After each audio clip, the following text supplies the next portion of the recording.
மே 14ஆம் தேதி குரு பகவான் ரிஷபத்திலிருந்து மிதுனத்திற்கு செல்லுகிறார்.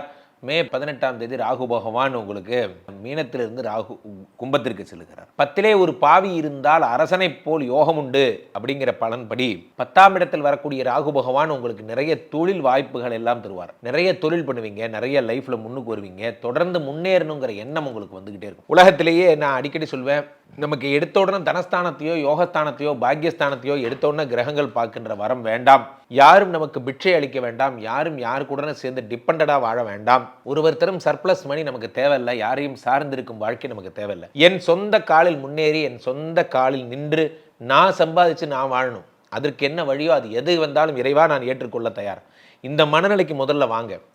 ரிஷபராசிக்காரர்களுக்கெல்லாம் 10ஆம் இடத்திலே ராகு பகவான் வரும் பொழுது, நான் ஒரு வாட்டர் வாஷ் கடையில் இருக்கேன், அந்த வாட்டர் வாஷ் கடையில் நான் கூடவே ஒரு அசிஸ்டண்ட்டாக இருந்தேன், வண்டி வரும், நான் வந்து வாட்டர் வாஷ் பண்ணுவேன், எனக்கு நல்லா தொழில் தெரியும், எனக்கு மட்டும் ஒரு கடை இருந்ததுன்னா நான் தனியாக பண்ணுவேன். இந்த எண்ணம் என்று உங்களுக்கு வந்து விட்டதோ, அந்த தினம் நீங்கள் வெற்றியை நோக்கி முதல் படி எடுத்து வைக்கிறீர்கள் என்று பொருள்.